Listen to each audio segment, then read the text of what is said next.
gimana sih? Saya jadi bingung. Coba.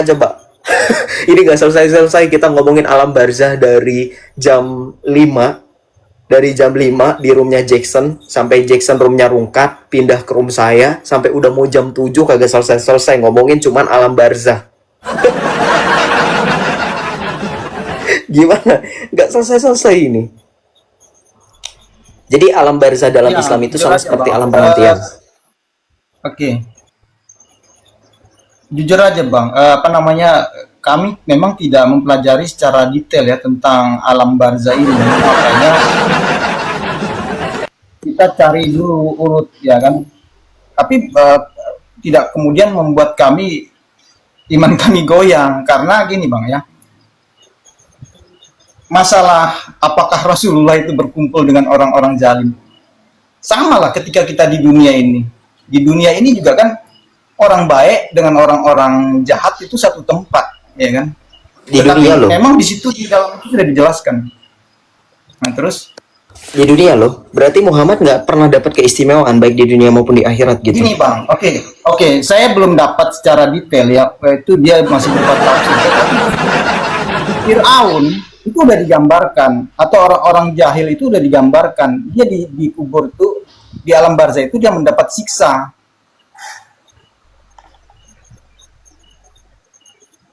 Ya masalahnya Dari gini, situ paham nggak? saya kita Konsekuensi dapat logisnya kesimpulan gini, bahwa Bang Jun. Konsekuensi ah, logisnya gini. Fir'aun itu nggak mengaku Allah sebagai Tuhan, betul nggak, Mam? Betul nggak, Bang Jun? ya Betul, betul. Nah, betul. kalaupun nanti ada orang-orang Kristen yang zaman-zaman terdahulu, zamannya Nabi Muhammad, mereka juga sudah meninggal, mereka tidak pernah mengaku Allah sebagai Tuhan dan Muhammad sebagai Rasul mereka.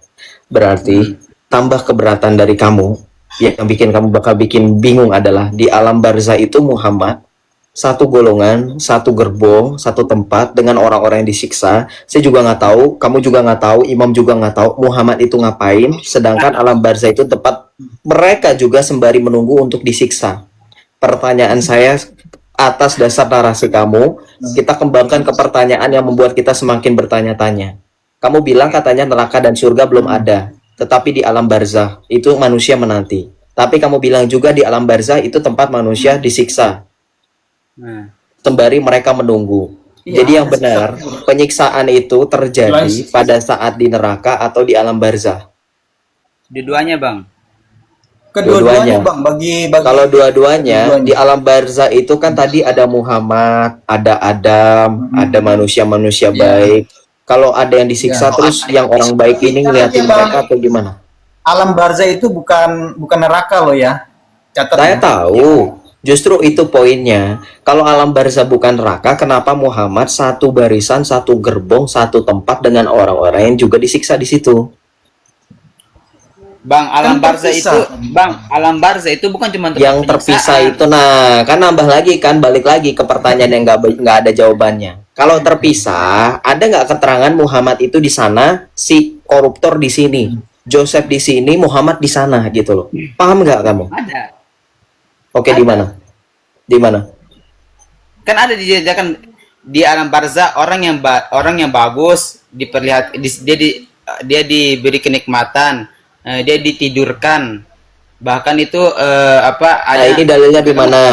Begini, Bang, Dalilnya di mana orang-orang ini? sabar Dalilnya dulu. di mana?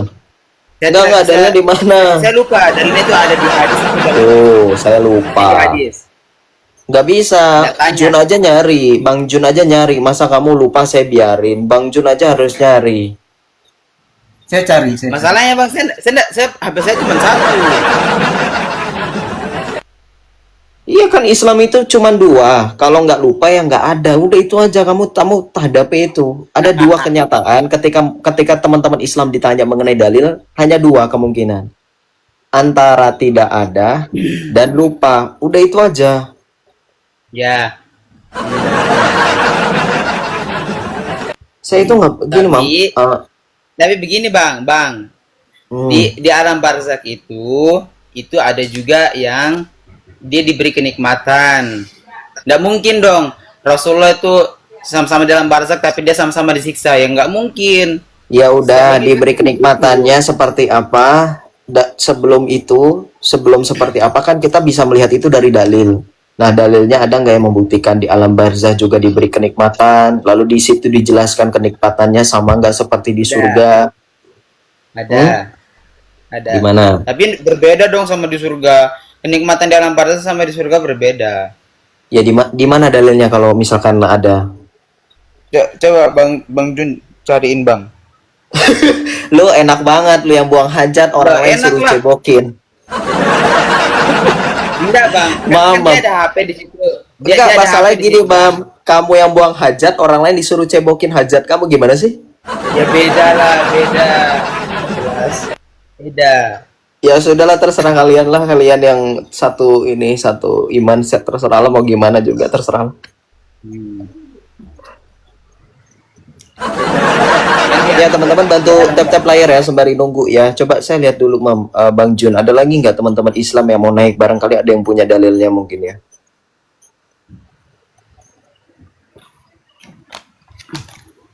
Ada teman-teman Islam mau naik, mau bantu Bang Imam dan juga Bang Jun mungkin?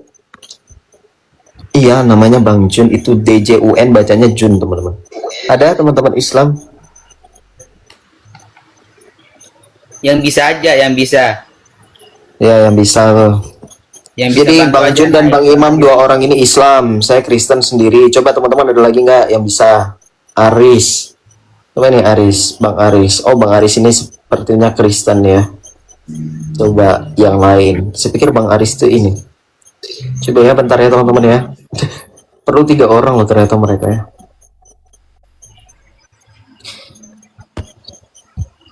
Murtad itu ada 2, karena masalah perut, karena masalah selangkangan. Iya, masalah perut selama di Islam saya tidak pernah kenyang, dan selama di Islam saya itu khawatir ketika bahas selangkangan takutnya kena PMS, penyakit menular seksual. Makanya ketika saya murtad saya nggak lagi bahas masalah perut dan selangkangan, karena mengikuti Yesus itu bukan soal urusan perut dan selangkangan. Thank you ya 18 sudah memperjelas poinnya. Ya udahlah, saya kasihan lihat mukanya Bang Jun dan Imam kayaknya nggak ketemu jawaban. Oh, Bisa-bisa santai aja, nanti Bang. Santai ya Bang, saya udah biasa diskusi-diskusi seperti ini. Iya, Tidak saya ada tahu masalah. Anda sudah biasa, saya yang nggak biasa. Saya soalnya orangnya gampang bosan. Diam 5 detik aja saya bisa tidur. Takutnya saya ketiduran di live ini, kan nggak lucu nunggu kalian itu nyari dalil itu. Hah? Gofir surah Gofir ayat. Tadi kan udah surah Ghafir ayat 46. Itu membahas tentang Fir'aun. Ghafir mana lagi nih? Ghafir 45 sampai 47 kan tadi kita udah bahas, itu tentang Fir'aun. Coba kamu baca surah Ghafir ayat 45 sampai 47. Di situ kan dikatakan fa waqahu lahu sayyiati ma makaru wa haqa bi ali fir'auna su'ul azab. Fir'aun itu diberikan azab seburuk-buruknya. Yang saya tanya itu bukan soal Fir'aun, beda konteks. Saya tanya tentang alam barzah kok Fir'aun.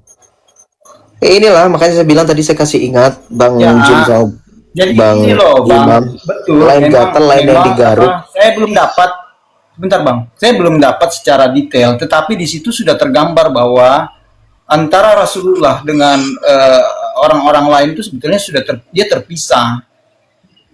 Di mana? Lah ya hadis tentang Firaun tadi itu kan pemisah. Ya hadis aja nggak ditampilin kok, kamu disuruh tampilin Mereka hadisnya sama-sama malah di nggak alam tahu. barzah.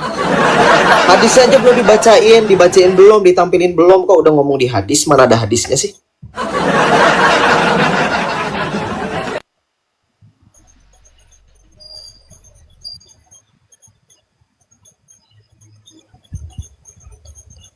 Cep, kamu kenapa nggak pakai kolor aja biar kayak Tuhanmu? Jangan pakaian Arab gitu, nggak pantas. Kamu nggak boleh kayak gitu loh.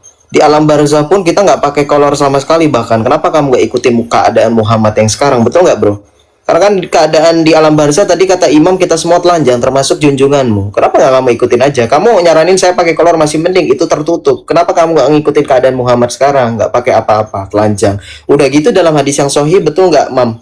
Bukan soal telanjang atau tidak telanjang, mungkin Imam tadi lupa. Bahkan manusia kembali kepada keadaan tidak berkulup. Kembali keadaan berkulup, artinya kembali tidak sunat. Masih ada kulupnya.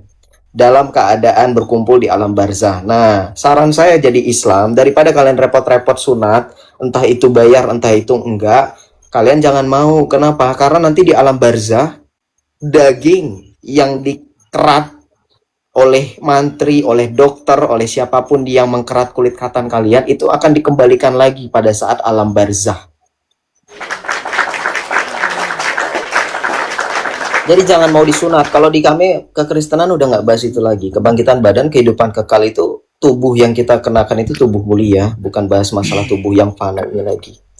Ya gimana? Saya itu udah bingung tahu mau ngomong apa lagi, jujur. Swear, kamu lihat gak? Setiap saya live, teman-teman, coba perhatikan penonton saya yang dari dulu sampai sekarang. Setiap saya live, mohon maaf ya sebelumnya Bang Imam Bang Jun ya. Ketika saya menghadapi salah satunya seperti Bang Imam dan Bang Jun, ketika saya nunggu mereka cari dalil, saya itu cari cara mati kutu, saya itu ngobrol depan kamera, saya cari-cari topik gitu loh. Bingung kalau saya diem, kita semua diem, orang yang nonton pun bingung, ini ngapain gitu.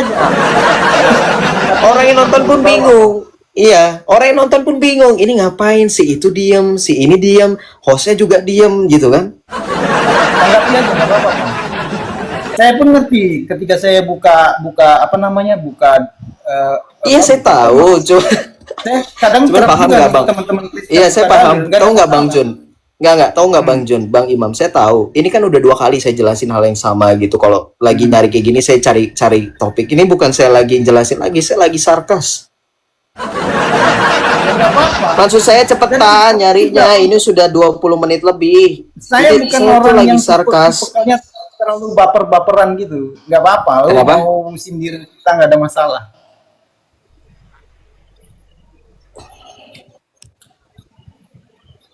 Ya sudahlah, gini aja. Tanya aja ke saya, coba gantian. Saya ditanya. Nah, Silakan, Mam, Lagi nanya nih, lagi. Mam. ini oke, ini saya jadikan PR buat saya akan cari ya. Nanti kapan Ya. kalau Joseph buka apa namanya? Buka ini saya naik. Gimana sih?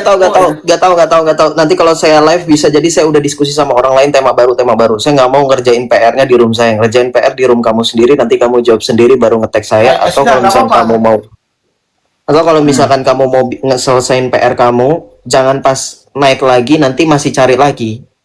Kebanyakan yang Islam kayak gitu. Oh, Ya, just enggak kemarin lah. saya ada utang sama kamu. Ya sudah. Nanti di DM saja dikonfirmasi. Joseph PR-nya sudah selesai. Saya kumpulin kemana gitu ya. Silakan. Oke.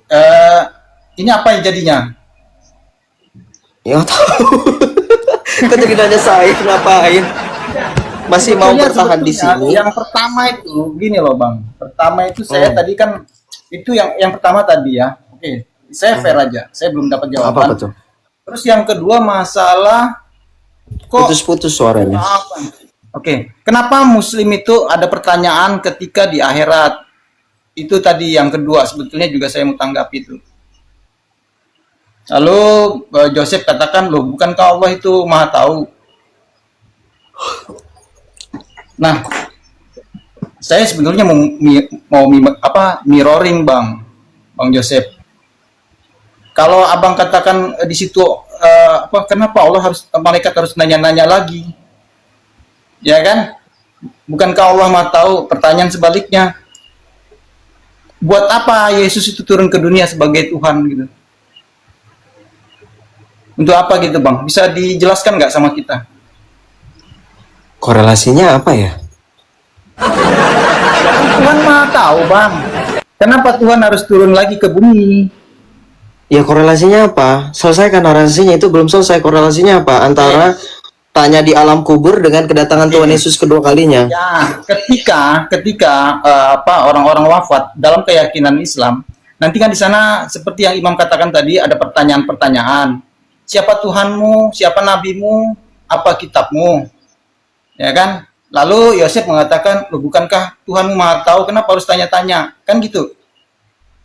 Ya masalahnya yang bertanya bukan Tuhan lagi, malah malaikat. Jadi ada miskomunikasi antara malaikat dengan Tuhan. Ceritanya lagi selek atau lagi gimana? Sampai-sampai malaikat itu nggak ngasih tahu Allah. Sampai nanti Allah nanya lagi. Nah, ini ketetapan Allah, Bang, menunjukkan keadilannya dia. Maka harus ada tanya jawab. Kok nunjukin kebesaran dengan cara tanya jawab sih? Saya bingung. Saya setiap kali bertanya jawab sama Islam bukan makin besar, malah ada saya malah jadi bodoh loh. Keadilan, Bang. Keadilan apa?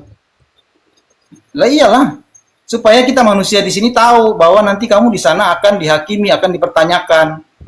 Ya nggak adil lah, orang di dunia aja udah ada bukunya, kisi-kisi tanya jawab di alam kubur, mana ada adilnya? Kasihan tuh yang hidup di abad pertama nggak dapat kisi-kisi, kita yang hidup di 2026, kisi-kisinya udah ada bukunya dijual di Gramedia.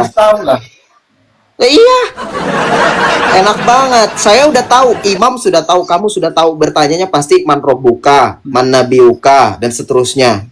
Yang hidupnya di zamannya ada, mereka nggak bisa baca, nggak ngerti huruf Arab dan seterusnya, nggak tahu.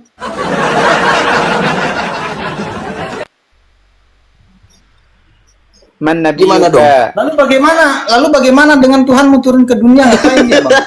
Ya udah, saya jawab, saya tahu. Coba di mute dulu ya, begini. Saya tahu memang pada akhirnya segala lidah, segala makhluk di muka bumi pada akhirnya akan mendatangi dan mencari Yesus, karena Yesus adalah satu-satunya jawaban dan sumber permasalahan yang kemudian menemukan solusinya. Begini ya, saya kasih tahu dulu ya. Dalam kemahatauan Allah yang dalam perspektif kekristenan, itu jangan kamu samakan dengan pengetahuan Allah dalam perspektif Islam. Gak nyambung. Kenapa saya bilang gak nyambung? Itu kan tentang bagaimana Allah mempunyai otoritas, kekuasaan. Ketika di dalam Islam dikatakan Allah sebagai hakim yang adil. Alaihissallahu bi ahsanul hakimin. Bahwa Allah adalah satu-satunya hakim yang adil. Bahwa Allah adalah satu-satunya penguasa di muka bumi. Dan seterusnya. Jadi kemahaan Allah dalam Islam itu patut dipertanyakan ketika ada beberapa kontradiksi seperti yang tadi. Salah satu poinnya tentang di alam kubur. Poinnya itu kan gampang sebenarnya Bang Jun dan Bang Imam. Kalau Allah Maha Tahu, kenapa nyuruh malaikat bertanya lagi? Itu satu. Yang kedua, kalaupun memang malaikat itu tugasnya seperti itu, apakah antara malaikat mungkar dan nakir tidak ada kerjasama dengan malaikat rokib dan atid? Karena selama hidup di dunia nih, di kanan kiri saya nih ada malaikat yang mencatat dosa dan amal saya, betul nggak? Ya kan? Ada yang mencatat amal baik dan amal buruk. Jadi buat apa nih tugas dua malaikat ini?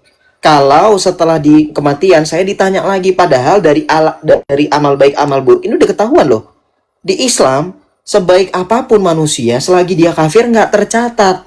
Kesimpulannya apa? Ya kalau saya sudah murtad, nggak ada amalan baik, berarti malaikat udah bisa menyimpulkan nih Joseph murtad gitu loh. Itu dari situ, itu hal sederhana. Tapi nggak apa-apa, balik lagi. Karena saya dipertanyakan mengenai keimanan, saya mewakili teman-teman Kristen, khususnya dalam perspektif gereja Katolik, karena saya orang Katolik awam. Saya jelaskan, kemahatauan Tuhan kemudian dipertanyakan, kalau Yesus atau Allah Maha Tahu, kenapa dia harus turun ke dunia? Oke, perhatikan. Kemahatauan Allah ketika dirinya akan mengorbankan dirinya, kamu harus paham, Yesus itu sepenuhnya Allah, sepenuhnya manusia. Catat dulu. Jadi ketika dia datang ke dunia, dia bukan lagi mau so tahu. Ada beberapa ayat di Alkitab, bahkan Yesus sudah membuatkan kematiannya. Betul nggak teman-teman? Yesus ngomong sama orang-orang Farisi, imam-imam kepala, rombaklah bait Allah ini pada hari ketiga, aku akan membangunnya kembali. Yesus tahu dia akan diserahkan, akan mati, pada hari ketiga dia akan bangkit. Yesus ngomong sama para rasul, bahwa aku akan diserahkan di Yerusalem. Kemudian Petrus menarik Yesus, Guru, semoga Tuhan menjauhkan engkau dari hal-hal seperti itu. Yesus menegur Petrus dengan mengatakan, enyahlah iblis, sebab engkau hanya memikirkan apa yang dipikirkan oleh manusia. Artinya apa? Yesus tahu pada akhirnya dia akan diserahkan. Tetapi perhatikan, kedatangan Yesus itu bukan lagi mau ngumbar, mau ngespil. Kedatangan Yesus pure untuk menyatakan Allah yang selama ini dinantikan oleh bangsa Israel. Kejadian 3 ayat 15. Penantian tentang keselamatan. Di dalam Kejadian 3 ayat 15, proto-evangelium, untuk pertama kalinya Allah menjanjikan keselamatan dari keturunan perempuan. Jadi kedatangan Yesus itu untuk menggenapi itu. Itu justru untuk menegaskan kemahatauan Yesus. Dia tahu dia akan diserahkan, dia tahu akan disalibkan, dia tahu akan bangkit pada hari ketiga. Kemudian pada Yohanes 1 ayat 18, di situ juga dikatakan, tidak seorang pun pernah melihat Allah, tetapi anak tunggal Allah yang ada di pangkuan Bapa, dialah yang menyatakannya. Artinya apa? Kedatangan Yesus bukan hanya untuk disalibkan, tetapi untuk sekali lagi menyatakan Allah yang selama ini dinantikan oleh bangsa Israel. Dalam kepercayaan Islam bahkan ketika mereka melihat bagaimana wahyu dari mulai Musa sampai dengan nabi-nabi seperti sebelum kedatangan Muhammad, itu selalu Allah itu berbicara. Contoh dalam surah Al-Qasas ayat 30, Allah berbicara kepada Musa dari pohon sebidang tanah yang diberkati. Wahai Musa, akulah Allah. Tapi Musa tidak pernah melihat wajah Allah. Sama seperti dalam kitab Kejadian, dalam kitab Keluaran. Allah berbicara dalam semak terbakar kepada Musa ketika Musa bertanya, siapakah engkau? Keluaran 3 ayat 14, Allah berkata, tetapi dengan namaku Tuhan aku belum menyatakan. Baru di dalam Yesaya 7 ayat 14, nubuatan itu semakin jelas ketika di dalam Yesaya 7 ayat 14, Nabi Yesaya menuliskan ketetapan.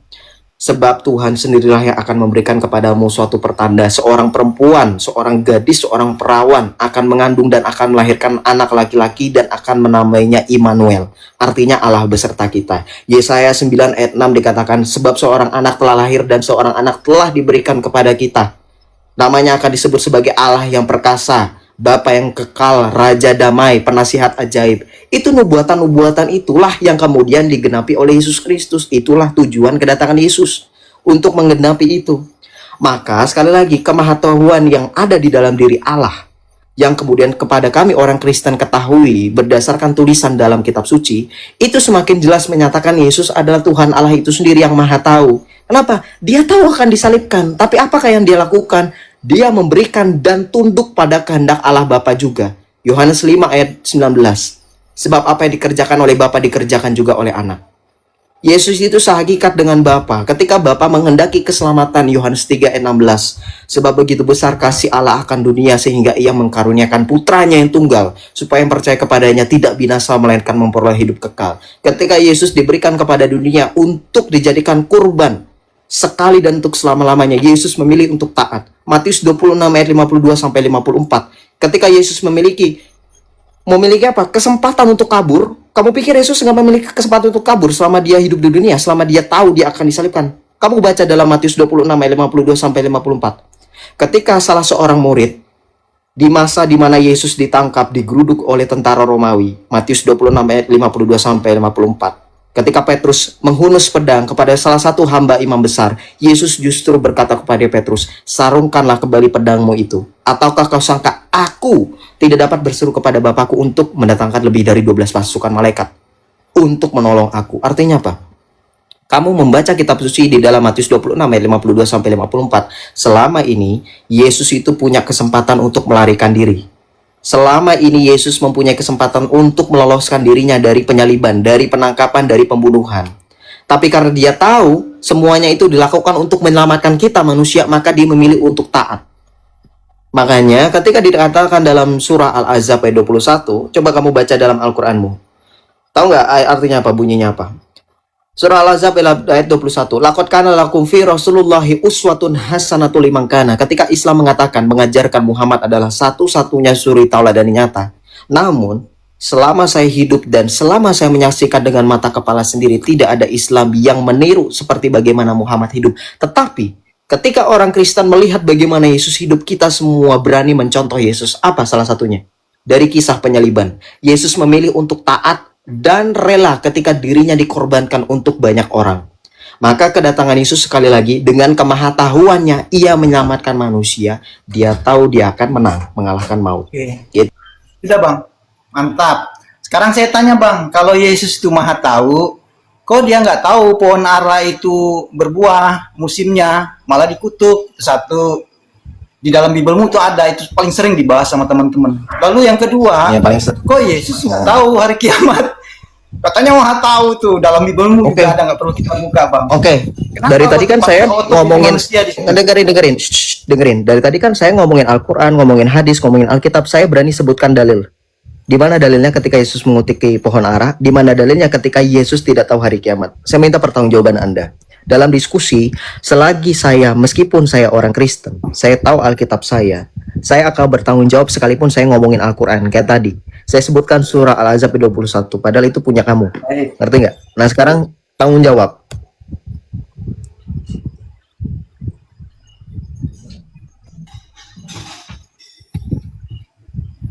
Baik.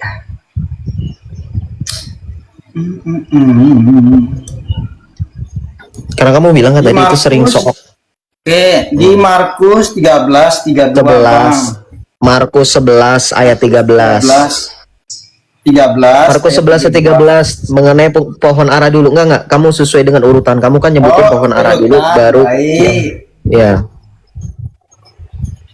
Kamu berarti ada Alkitab ya. Nanti saya minta tolong untuk bacakan juga supaya kita sama-sama tahu jawabannya. Saya itu fair. Jadi kalau saya tampilin data, saya juga mau orang yang bertanya supaya membaca data saya sendiri.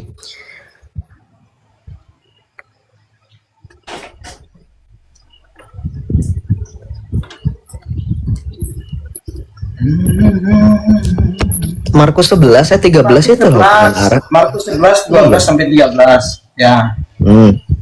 Ada yang Ya. saya bacakan ya. Boleh. Boleh. Markus 11 12 sampai 13. Keesokan harinya, sesudah Yesus dan ke-12 muridnya meninggalkan Betania, Yesus merasa lapar. 13. Dan dari jauh ia melihat pohon ara yang sudah berdaun. Ia mendekatinya untuk melihat kalau ia mendapat apa-apa pada pohon itu. Tetapi pada waktu ia tiba di situ, ia tidak mendapat apa-apa selain daun-daun saja. Sebab memang bukan musim buah ara. Seharusnya dari awal dia udah tahu, nggak perlu lagi dia cari-cari tahu di situ, Bang. Yes, that's the point. Saya jawab ya. That's the point. Bahkan orang-orang awam sekalipun yang nggak ngerti musim buah, dia sudah tahu itu bukan musim buahnya. Lalu kenapa Yesus tetap mengutuk? Tahu nggak? Itu bukanlah suatu reaksi emosional atau reaksi karena Yesus benar-benar nggak tahu. Itu justru menunjukkan Yesus tahu dan Yesus ingin menunjukkan dalam tindakan profetik. Tahu nggak profetik artinya apa? Bahwa dalam Alkitab Perjanjian Lama, nabi-nabi atau dalam Perjanjian Lama, bahkan kamu tahu nggak? Pohon ara itu dilambangkan sebagai simbol Israel. Mau bukti? Kamu buka Hosea 9 ayat 10 coba. Kita baca di situ bangsa Israel itu sering dilambangkan dengan pohon ara. Jadi yang dimaksud ketika Yesus mengutuk pohon ara, Yesus sedang berbicara tentang bangsa Israel yang tidak memiliki kerohanian. Hanya daunnya lebat, Coba, Bang. hanya banyak. Bentar, Bang. Kita ulang diksinya, Bang, ya, yang ke-13 ya. Dan dari jauh ia melihat pohon ara yang sudah berdaun. Ia mendekatinya untuk melihat kalau ia mendapat apa-apa pada pohon itu. Dia berharap kalau dia akan mendapatkan apa-apa. Tetapi waktu ia tiba di situ, ia tidak mendapat apa-apa selain daun-daun saja. Kalau dia mau tahu, kenapa dia masih berharap? Ya, Perlu dia kan tadi saya datang sudah lagi. bilang, makanya kamu dengerin kebiasaan Islam adalah mereka lebih mementingkan mulut mereka daripada telinga mereka. Coba kamu dengarkan. Saya aja ketika kalian menjelaskan, saya dengerin loh, walaupun saya tahu nggak ada isinya. Nah sekarang, saya kan tadi sudah bilang, itu tentang berbicara reaksi profetik. Yesus itu mau memperumpamakan pohon ara sebagai bangsa Israel. Ketika Yesus melihat dari jauh pohon ara itu berdaun lebat, Yesus itu sedang memperumpamakan bangsa Israel ini banyak sekali. Orang-orang yang berlaku secara rohani ini merasa paling wah. Ya kan kamu tahu sendiri, orang-orang Kristen sudah tahu betul ketika di zaman Yesus hidup, di zaman Yesus melakukan pewartaan, itu banyak orang-orang Farisi, banyak kepala imam-imam kepala, banyak orang-orang Yahudi. Itu perumpamaan mereka seperti daun lebat, tapi tidak ada buahnya, tidak menghasilkan apapun. Nah, makanya saya tadi bilang, tahukah Islam yang dilakukan Yesus adalah reaksi profetik? Karena dalam Perjanjian Lama, kesinambungan antara Yesus dengan nabi-nabi dalam Perjanjian Lama, Hosea dalam jangan dipotong dulu. Kamu baca Hosea 9 ayat 10 kalau kamu mau langsung jawabannya. Dibaca di situ. Nah, gini aja, Bang. Ini Enggak mau. Kenapa kamu takut? Kenapa kamu takut? Buka Hosea 9 ayat 10. Saya ini punya keinginan untuk menjawab. Buka.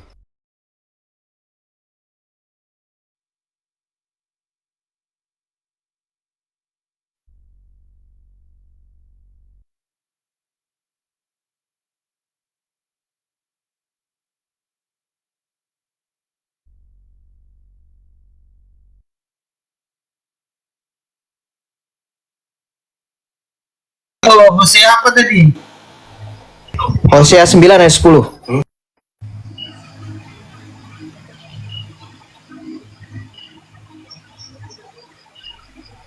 Hosea 9. Hosea 9 ayat 10 sudah. Dulu ya. Seperti buah-buah anggur di padang gurun, aku mendapati Israel dahulu seperti buah sulung sebagai hasil pertama pohon ara. Aku melihat nenek moyang. Siapa di situ yang dikatakan pohon ara? Siapa di situ yang dikatakan pohon ara? Bang Israel. Orang Israel. Jadi ketika Yesus mengutuk pohon ara, Yesus berbicara sebagai profetik, sama seperti Hosea, sama seperti Yeremia dalam Yeremia 8 ayat 13, memperumpamakan bangsa Israel sebagai pohon ara. Selalu ada Tetap jawabannya. aja. Kok tetap Meskipun aja kamu tuh nggak tidak paham. Bang. Nih saya jelasin Tetap aja lagi. nggak tahu Jun, gitu. kamu mau bantah saya, bantah pakai dalil. Yesus ngomong dalam ranah imam Yahudi, ranah iman Yahudi, bahwa dalam perjanjian lama, dalam hukum bangsa Israel, mereka sudah tahu yang dimaksud Yesus. Kamu mikir nggak, Jun? Kamu mikir nggak, Jun? Kalau Yesus mengutuki pohon ara, reaksi orang Yahudi ketika mereka mendengar Yesus mengutuki pohon ara, itu sama seperti Islam zaman sekarang. Ngeledekin pasti. Bener nggak? Ya, tetap aja, Yesus Bang. nggak tahu. Nggak, jangan tetap aja, dan tetap aja. Saya mau ngikutin pola pikir kamu. Saya turutin kemauan Muhammad dan pengikutnya. Kalau kalian merasa mengatakan bahwa jangan kamu ketawa-tawa, nanti saya ketawakan ketika saya melihat Muhammad dan kalian itu berada di neraka yang kekal. Ketika Yesus mengutuki pohon ara, harusnya ketika orang Yahudi melihat itu, mereka akan tertawa. Tapi yang mereka lakukan apa? Apakah ada mereka tertawa? Apakah ada mereka mengejek Yesus? Wah, Yesus gak tahu pohon ara. Ada nggak? Makanya saya bilang, pohon ara yang dimaksud Oke, adalah nggak bangsa apa-apa. Aku Israel. tahu. Di situ tidak alegoris kan? Kok tidak Tafsir, alegoris? apa Justru perumpamaan yang digunakan oleh Yesus itu perumpamaan secara simbolik, Iya. menggambarkan meskipun itu pohon ara perumpamaan, secara tetap aja. Israel. Tetap aja menunjukkan bahwa Yesus tidak maha tahu, Bang. Tidak maha tahu, justru Yesus tahu. Yesus tahu harusnya di pohon ara yang adalah bangsa Israel ini menghasilkan buah. Paham nggak kamu? Terus, Makanya dia buktinya mengutuki. nggak dapat dia buah itu. Iya, kenapa? Karena pada saat itu bangsa Israel tidak menyadarkan tobat. Ini orang ngerti nggak sih? Kamu kan sedang membahas konteks yang Kedua, berbeda. ya. Enggak, Jun. Lu jangan ketawa-tawa. Lu aja nggak bisa jawab. Berani-berani lu ketawa sama gue. Islam gua kerasin, nanti malah ngamuk-ngamuk lu. Gue buka nih. Nanti Tadi jangan kan sampai. ketawain kita tadi. Enggak ada yang ngetawain. Gue justru ngantuk. Enggak ada yang ngetawain. Rekamanmu, enggak. Ya coba mana rekamannya? Mana? Lu ketawain gua karena lu nggak paham, otak lu nggak nyampe. Gua jawab, lu ada nggak ngejawab? Pantes gua ngetawain, lu nggak ada jawaban. Oke. Sekarang Kocak lu Islam. Gua bangkitin tidak Muhammad alegoris, lu. nggak apa-apa. Enggak, itu bukan. Ya. Kamu paham nggak? Makanya kamu tuh jangan bebal. Kamu ngomongin perumpamaan alegoris. Kamu paham nggak arti alegoris? Ketawa-tawa Oke, kan baik. kamu paham nggak arti Itu kan alegoris? tujukan kepada bangsa Nggak. Israel. Kamu paham nggak arti alegoris? Kan, Bang. Arti alegoris artinya apa? Come on lah. Ya ayolah, Alegoris. come on lah, tanggung jawab. Kamu bilang katanya alegoris. Apa itu alegoris? Saya udah bilang tegur kamu 2 kali, salah, Oke. bukan alegoris. Apa itu Sama alegoris? dengan tidak letterlek, Bang. Jadi tidak langsung. Enggak. Jangan bilang sama tidak letterlek. Saya tahu alegoris itu bukan letterlek. Saya minta definisi alegoris itu apa? Bang. Bisa nggak kita fokus tentang kebohongan Nggak tadi? bisa kalau misalkan kalau saya hadapin Islam, saya nggak akan bisa fokus karena Islam itu pasti ngomongnya ngalur ngidul. Gimana saya bisa ngefokus? Makanya kalau misalkan mau saya fokus jangan ngalur ngidul. Saya di sini bukan konteks tentang menang, Bang, tetapi tentang kejujuran. Iya, saya juga nggak peduli mau menang mau kalah karena kalaupun Islam, dengerin, setinggi tingginya Islam, mau dia gelarnya profesor, mau dia gelarnya PhD sekalipun, gelar bagi Islam itu nggak bakalan berguna. Makanya kalau ngomongin menang kalah betul, nggak guna. Ngerti nggak kamu? Makanya Yesus tetap aja nggak tahu, Bang. Mesti abang pindah. Saya sudah jelaskan, kalau kamu nggak terima nanti saya tunjukkan Allah kamu yang nggak tahu. Yesus itu sepenuhnya Allah, sepenuhnya manusia. Mau kamu saya buktikan, nanti kamu macet lagi nggak bisa jawab. Kamu aja ditanya mengenai Barza aja dalilmu lama. Kan katanya ditanya. Saya bikin Allah kamu jadi di bawah kaki kamu sendiri, mau nggak? Coba di komalnya pasti di mute. Iya, saya mute karena kamu nggak bisa ngejawab, tapi kamu bantah terus. Saya bikin Allah kamu berada di bawah kaki kamu sekarang, mau bukti? Mau bukti nggak? Takut kan? Sekarang bertanya yang benar. Sekarang kamu diskusi yang baik dan benar. Saya sudah jawab. Kalau kamu nggak terima, itu urusan kamu. Sulit bagi Islam untuk menerima. Kenapa? Karena faktanya mereka tetap menyembah Muhammad. Silakan kamu bertanya ke yang kedua. Bang, Yesus tidak maha tahu di situ. Dia datang ke Israel, ternyata gagal juga. Apa? Yang mana? Malah dia mengutuk di situ. Yang mana? Bangsa-bangsa Israel tadi kan? Nah ini tadi tentang Itu Markus bukan 11 sekedar ayat tidak 13. tahu. Yesus itu sedang menegur. Kamu paham nggak? Kamu tuh otaknya sebenarnya dipakai nggak sih selama jadi Islam, atau jangan-jangan ketinggalan pada saat kamu sujud, jangan-jangan kamu lepas. Iya, Bang. Tetapi pada waktu tiba di situ, ia tidak mendapat apa-apa selain daun-daun saja. Maksudnya, saya oke lah, bukan daun di situ ya. Dengerin saya, Mam, ini saya peringatan terakhir ya. Sebelum saya kasih peringatan terakhir, saya bisa loh tafsirin Al-Quran, saya bikin injak-injak Al-Quran kamu dengan kaki kamu sendiri tanpa harus mengotori kaki saya, bisa loh. Dengerin saya. Siapa yang Kamu takut kan? Kamu takut kan? Kalau kamu takut, ini loh, jangan tadi kan- ngelanjutin narasi kamu kemudian. Kalau kamu takut, jangan lanjutin narasi kamu yang nggak bertanggung jawab itu. Saya sudah jawab. Yesus menegur bangsa Israel yang tidak memiliki buah rohani. Sudah jelas itu jawabannya. Kamu ulang-ulang, kamu geleng-geleng, sok-sokan saya nggak bisa jawab. Lu aja ditanya mengenai alam barzah, lu berdua aja kagak becus. Mau sok-sokan ketawa. Malu Muhammad ngeliat lu berdua. Ya, di sini Anda bohong. Saya bohong dari mana? Bohong, Saya Pak. pakai data, pakai dalil kok dibilang bohong. Kamu nggak pakai dalil aja, saya masih terima di room saya. Hah? Kurang ajar ini pengikut Muhammad, dikasih wajah, dikasih tempat, bukannya tahu diri, malah mereka nggak tahu diri. Apa? Nunjukin apa? Nunjukin Nggak apa? usah dibilang, saya kan di sini nggak rusuh, Bang. Kalau kamu mau diskusi tertib, saya bawa dalil. Kamu aja nggak tahu perumpamaan pohon ara itu untuk bangsa Israel. Kalau bukan karena saya yang kasih tahu, ada di dalam Hosea 9 ayat 10, Yeremia 18 ayat 23. Nah, Kamu saya nggak kan tahu nggak boleh kan? menafsirkan, toh. Nah, kalau kamu nggak boleh menafsirkan, maka ketika saya sudah menjawab selesai, nggak perlu ada tafsiran lagi, karena Tafsir, jawabannya Bang. sudah selesai. Tetap saja Kenapa? menunjukkan Yesus tidak tahu. Kok tetap saja? Ya sudah, tetap saja Allahmu itu berada di atas air, di atas panggul malaikat berbentuk kambing. Allah kamu cuma kelihatan kepala di atas surga, seperti kuyang. Allah kamu kakinya di neraka, betisnya di dunia. Jadi Allah kamu itu seperti susunan Lego terpisah-pisah. Kamu terima nggak? Kita tampilin ayat-ayatnya. Allah kamu cuma Nah, kalau kelihatan kepala. orang kafir memang begitu, Bang. Enggak pemahaman non kafir. Sekarang saya tantang kamu, buka Al-Quran kamu. Ayo, berani nggak? Berani nggak? Buka Al-Quran kamu, surah Orang kafir Al-Mutaffifin ayat memang begitu, 23. Bang. Berani nggak saya Ya kan? tanya? Ketika Bible-nya Berani mengatakan kayak nggak? gitu, Tangkap saya, cari saya, asalkan kamu buka Al-Quran kamu, kita buktikan Allah kamu kepalanya kelihatan doang di surga. Berani nggak? gimana dengan yang 13 ini? Katanya mah tahu. Nah, takut kan? Jangan macem-macem ya. Jangan macem-macem. Apalagi pertanyaannya? Di rumah, Bang. Kami nggak bisa berbuat banyak karena sebentar Ya kami nggak bisa berbuat. Bisa kalau lu pakai dalil. mute diturunkan. Bisa kalau nggak mau di mute pakai dalil. Bisa. Lah ini dalil loh, Bang. Yang kita bawa dalil loh ini. Ya mana? 13 ini. Markus 11 ayat 13 tadi sudah terjawab Sama dengan dengan- Hosea. Sama dengan ketika Yesus tidak tahu kapan hari kiamat itu dalil loh. Oke, Bang. kita jawab itu. Itu tadi sudah clear. Bukan berarti Yesus tidak mau tahu. Yesus sedang menegur bangsa Israel dalam perumpamaan pohon ara. Sekarang kita lari ke Markus 13 ayat 32. Betulkah Yesus tidak tahu hari kiamat? Buka Matius 24 ayat 29. Tapi sebelum ke 24, Matius 16 ayat 27 dulu. Buka dulu. Jawabannya ada di Alkitab. Matius 16 ayat 27, Matius 24 ayat 29 sampai 31. Salve Jack. Alvejo, teman-teman jangan lupa bantu tap-tap layar. Ini yang bagikan postingan live-nya Joseph cuma 67. Ayo kerjasama teman-teman. Posting ulang di bawah pojok sebelah kanan itu ada tanda panah. Klik tanda panah itu sebanyak-banyak mungkin, guys. Matius 16 ayat 27, Matius Itu masih 24. di Markus 13:32. Saya baca, Bang ya.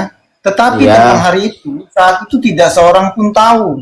Tidak seorang pun tahu. Ya. Malaikat-malaikat di sorga tidak. Anak pun itu merujuk ke siapa? Ya udah, diselesaikan dulu bacaannya, nanti saya jawab. Dan anak pun tidak, hanya bapak saja. Hanya bapak saja. Jelas diksinya itu, Bang. Oke. Dah. Silakan, jelaskan.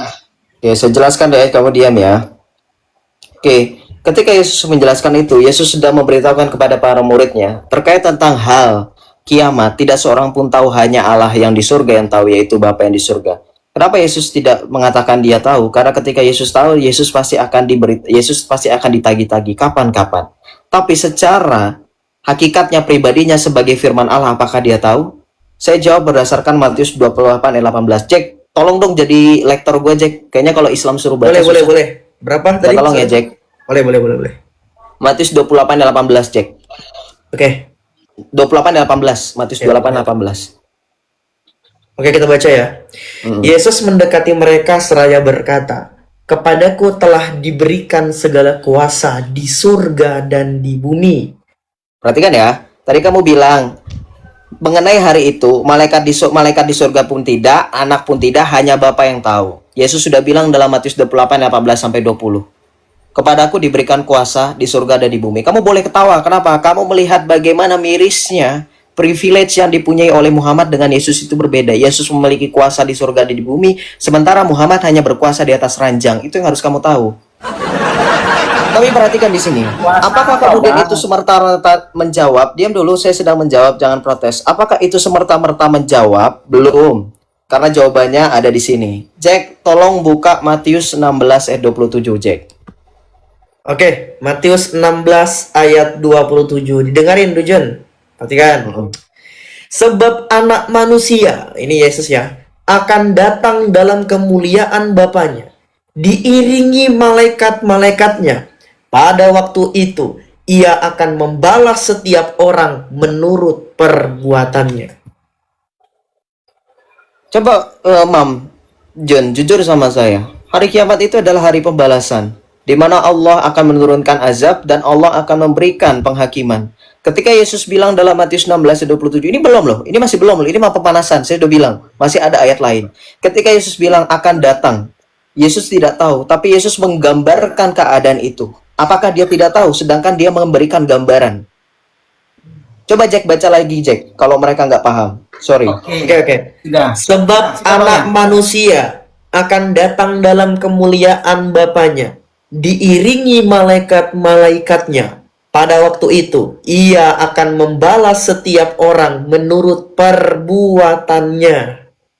Kalau kamu nggak terima ini tentang hari kiamat, kita baca Al-Quran kamu. Jack, buka Al-Baqarah ayat 210, Jack. Belum Surah selesai kalau kedua di ayat Al-Quran, Bang. 210. Oke. Iya, nggak ke Al-Quran karena kamu nggak tahu apa-apa. Diam. Al-Baqarah Silakan 220 tentang 210, dunia. 210. Di awal udah ngomong dia nggak tahu. 210. Diam. Kamu itu Islam nggak tahu apa-apa. Malu kamu sama saya. Al-Baqarah 210. Quran surah Al-Baqarah 210. Tidak ada yang mereka tunggu-tunggu pada hari kiamat kecuali kedatangan Allah dalam naungan awan bersama dengan malaikatnya. Sedangkan perkara mereka telah diputuskan, kepada Allah lah segala. Itu berbicara tentang hari kiamat loh. Kamu mau menolak Alkitab kami nggak jadi masalah. Tapi ketika tadi Jackson bacakan Al-Baqarah, ini masalahnya Quranmu. Quranmu berbicara sama seperti yang Yesus bicarakan 600 tahun sebelum. Oke, nanti aja jawabannya. Nah, Jack, tambahan lagi. Matius 24 ayat 29 sampai 31, Jack. Oke, kita baca ya, Matius 24 ayat 29. Segera sesudah siksaan pada masa itu, matahari akan menjadi gelap dan bulan tidak bercahaya, dan bintang-bintang akan berjatuhan dari langit dan kuasa-kuasa langit akan guncang. Pada waktu itu akan tampak tanda anak manusia, ini Yesus, di langit, dan semua bangsa di bumi akan meratap dan mereka akan melihat anak manusia itu datang di atas awan-awan di langit dengan segala kekuasaan dan kemuliaannya. Apakah itu bukan hari kiamat ketika Yesus membicarakan tentang segera setelah masa siksaan itu? Yesus berbicara tentang hari akhir. Nah, mau bukti tentang hari akhir langsung blak ketiplek Yesus ngomong. Kita buka dalam Wahyu 3 ayat 11. Jack, buka dalam kitab Wahyu, Jack. Oke, Kitab Wahyu yang 3 berbicara ayat tentang- 11. Ya, kitab yang berbicara tentang apokaliptik. Nah, Aku Wahyu 3 ayat 11. Aku datang segera. Peganglah apa yang ada padamu, supaya tidak seorang pun mengambil mahkotamu. Yesus sudah bilang aku datang segera. Dalam konteks waktu tersebut, apakah Yesus tidak tahu? Sedangkan Yesus sendiri yang bilang aku datang segera. Coba buka lagi Wahyu 2 ayat 10, Jack. 12 mungkin ya. Oh iya, ayat 12, sorry. Sesungguhnya aku datang segera dan aku membawa upahku untuk membalaskan kepada setiap manusia menurut perbuatannya. What? Nah, semua ayat-ayat ini membuktikan Yesus akan datang segera. Apakah Yesus tidak tahu? Sedangkan dia memberikan gambaran bagi kita. tentang kedatangannya, diiringi malaikat, menuntut balas, mengumpulkan setiap orang. Dalam Islam, pada saat hari kiamat, orang-orang semua akan dikumpulkan seperti dalam Al-Baqarah ayat 210. Dalam Islam dikatakan Allah akan datang turun bersama dengan malaikat-malaikat dalam naungan awan. Dalam Alkitab dikatakan Yesus yang akan turun dalam naungan awan bersama malaikat-malaikat. Kamu bayangkan, 600 tahun sebelum Al-Quran datang, Yesus sudah mengatakan dirinya akan datang bersama malaikat. Tiba-tiba Al-Quran mengganti perkataan Yesus yang dia mengatakan anak manusia. Al-Quran mengganti dengan perkataan Allah yang akan datang. Betul nggak, Jack? Di situ ditulisnya Allah. Mana sih, Bang? Betul. Markus 13:32 ini. Itu jelas. Kan tentang hari kiamat, makanya orang lagi jelasin jangan nelpon.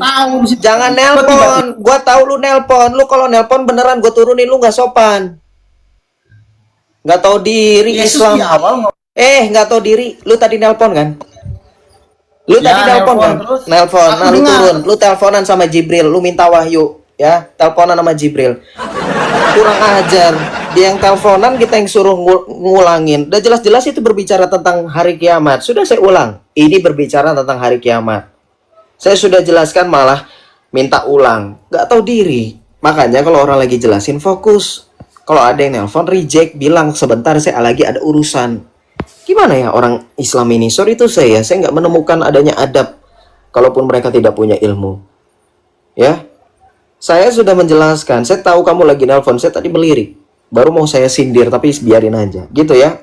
Ah gitu, Bro Imam ya dan teman-teman berikutnya. Nah, kenapa saya memilih untuk lanjut menjelaskan? Kenapa saya persilahkan Jackson lanjut membacakan Alkitab? Karena bagi saya, satu orang itu tidak penting dibanding 10 orang yang mendengarkan. Jadi bagi saya di bawah itu masih banyak yang mau mendengarkan. Dan saya tidak mungkin membuang waktu teman-teman yang mau mendengarkan hanya demi si Jun gitu loh. Betul nggak teman-teman? Pilihan yang bijak. Ya, pilihan yang bijak. Nah, silakan Imam. Itu tentang hari kiamat. Saya sedang berbicara tentang hari kiamat. Yesus itu datang pada hari kiamat itu dalam pemahaman Islam hari kiamat itu hari akhir. Di kami hari akhir. Ya, kiamat itu kan hari pembalasan. Sama Yesus menuntut pembalasan. Wahyu 22 ayat 12, Wahyu 3 ayat 11, Matius 16 ayat 27, Matius 24 ayat 29 sampai 31. Semuanya berkaitan tentang hari pembalasan dan semuanya berbicara tentang kedatangan Yesus. Anggaplah Yesus tidak tahu apa-apa. Tapi ketika Yesus tidak tahu apa-apa, bagaimana mungkin dirinya sendiri yang memberikan visualisasi kalau Yesus tidak tahu apa-apa? Ini kan hipokrit artinya. Jadi ayat Markus 13 ayat 32 itu untuk dimaksudkan bahwa dalam keadaannya sebagai manusia, ia merendahkan dirinya. Filipi 2 ayat 6. Dia merendahkan dirinya, makanya dalam kapasitas manusianya, dirinya sendiri yang mengatakan tentang hari itu malaikat di surga tidak, anak pun tidak. Dia menjelaskan dalam kapasitasnya sebagai manusia, sebagai sang anak manusia.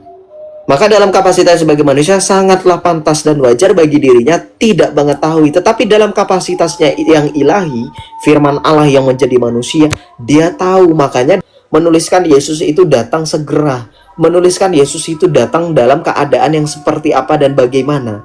Ya nggak? Kalau saya tidak tahu hari besok, mana mungkin saya menggambarkan besok itu Jackson itu akan mengunjungi saya. Padahal saya nggak tahu besok itu seperti apa, Pak. Tapi narasi dan statement Yesus itu seolah-olah Yesus tahu. Makanya tercatat dalam kitab suci, Yesus membicarakan tentang hari kedatangan kedua kalinya. Paham nggak maksudnya seperti